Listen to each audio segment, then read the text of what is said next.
Et voilà, le montage de la rampe de lancement est terminé, et du coup dans cet épisode, je voulais vous présenter 8 points techniques que j'ai rencontrés ou que j'ai choisi de faire dans sa construction. Bon déjà, et comme vous avez pu le voir, premier point, l'ensemble est en bois. D'une part parce que cela était pas cher, et d'autre part parce que c'était facile à assembler. Deuxièmement, j'ai fait en sorte que la longueur du tout n'excède pas 1,20 m, car je voulais qu'elle soit également facile à transporter. Troisièmement, les rails qui serviront à guider la mini-fusée ont été poncés, ce qui évitera les frottements avec le corps de la fusée, mais surtout avec les ailerons lors de son guidage de départ. Quatrièmement, et toujours dans le même thème, le jour créé pour laisser passer les ailerons fait en moyenne un peu plus de 1 cm de largeur, ce qui est assez pour laisser passer le bout des doigts et entretenir les rails avec du papier à poncer après plusieurs décollages. Cinquièmement, j'ai pris le temps de fabriquer 2 petites cales en bois qui m'ont donné l'écartement nécessaire entre les rails pour laisser passer la mini-fusée. Et j'en ai gardé l'un d'eux comme futur point d'appui de départ pour cette dernière.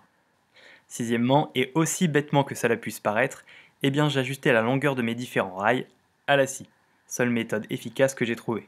Septièmement, et si vous avez remarqué, les fixations utilisées sont les mêmes que pour la construction du banc de mesure de poussée, c'est-à-dire des profils d'assemblage et des vis de 4 mm de diamètre pour 16 mm de longueur.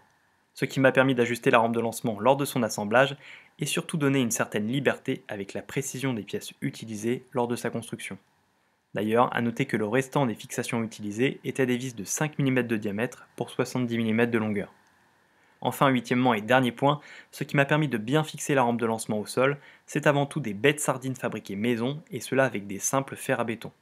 Ils étaient placés comme suit, 4 pour fixer la rampe de lancement au sol et 4 autres qui venaient tendre les cordes de maintien pour éviter les probables mouvements latéraux de la rampe pendant le guidage de la mini-fusée. Voilà, les 8 points sont maintenant énoncés et je n'irai pas plus loin dans la présentation de cette rampe désormais finalisée. Cependant, n'hésitez pas à aller faire un tour dans la description pour le détail des différents matériaux utilisés et à poser vos questions en commentaire si vous voulez davantage d'informations. Enfin, restez connectés car le jour du lancement approche.